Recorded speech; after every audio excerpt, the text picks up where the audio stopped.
सत्य सनातन धर्म की सत्य सनातन धर्म की राधे सत्य।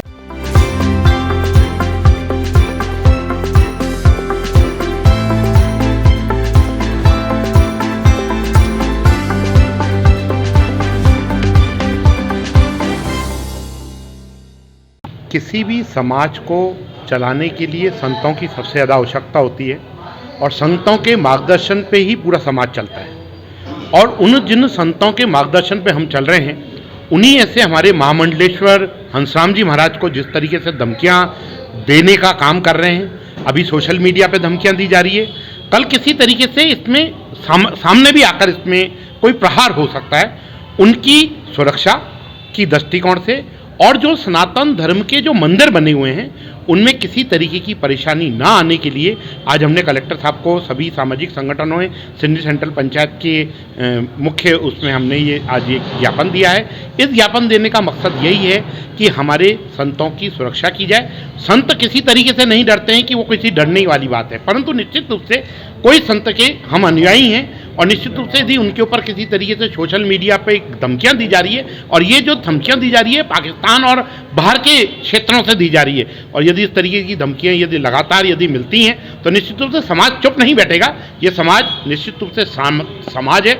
यदि इस तरीके की यदि कोई कार्रवाई यदि की गई तो समाज एकजुट होकर अपने उग्र रूप में भी आगे आ सकता है। सुरक्षा की मांग भी करी, हमने सुरक्षा की उनकी मांग करी है कि उनको सुरक्षा दी जाए और वहीं सुरक्षा नहीं दी जाए। अजमेर के जितने भी हमारे ठिकाने हैं, हमारे जितने भी मंदिर हैं, उन मंदिरों के अंदर भी सुरक्षा की दृष्टिकोण से कहा है। तो उन्होंने कहा कि हम एसपी साहब को देखें और इस सब चीज़ों के ऊपर पूरी कार्रवाई करने के लिए उन्होंने हमको आश्वस्त किया। सनातन धर्म की जय।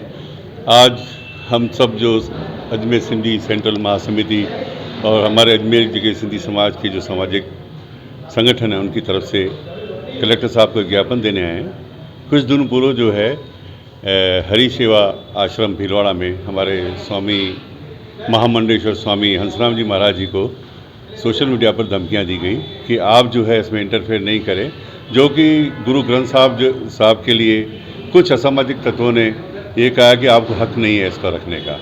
इसलिए जो है हमारे जो महामंडलेश्वर साहब जी ने ये डिसाइड किया कि जितने भी गुरु ग्रंथ साहब हमारे गुरुद्वारों में दरबार में रखे हैं उनको वापस गुरुद्वारा कमेटी को सौंप दिए जाएं। और काफ़ी जगह से गुरुद्वारा कमेटी में गुरु ग्रंथ साहब सौंपे भी गए हैं। लेकिन जो संतों की और हमारे स्थानों की सुरक्षा के लिए हमने ये कार्रवाई कर रहे हैं कि मुझे कलेक्टर साहब को ज्ञापन दिया है कि इस पर जोड़ी हमारी पूरा रक्षा का बंदोबस्त किया जाए और जो भी असामाजिक तत्व कोई भी आता है तो उन पर कार्रवाई की जाए।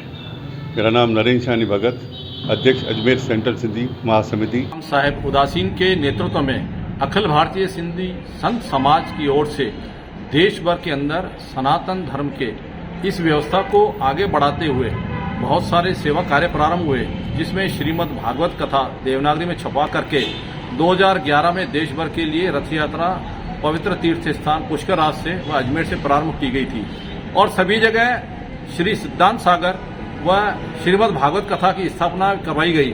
क्योंकि गुरु ग्रंथ साहब पढ़ने में या कहीं मर्यादा में कोई व्यवस्था में सहयोग करने की बात है, उसके स्थान पे इस तरीके से धार्मिक ग्रंथ पढ़ करके हम सनातन धर्म से जुड़े रहे, ऐसे प्रयास लगातार चल रहे हैं। उसी क्रम में अभी भी यही प्रयास हो रहे हैं, मगर अनावश्यक इस तरीके से सनातन संस्कृति को जोड़ने वाले सभी समाजों को कहीं आपस में मनुष्य नहीं बढ़े, सामाजिक समरसता बनी रहे, इस प्रयासों को कोई ठेस पहुंचाने की कार्रवाई जो कर रहा है उसकी संगठन की ओर से देश भर में निंदा की जा रही है कि हमारा प्रेम भाईचारा सनातन धर्म संस्कृति को हम जोड़े रखे और ऐसा प्रयास संतों द्वारा किया जा रहा है। तो आज जो ये विषय आया है इसको ठीक ढंग से देश भर में पुनः स्थापित करने के लिए अखिल भारतीय संत समाज ने अपना निर्णय लेकर के ये व्यवस्था की है।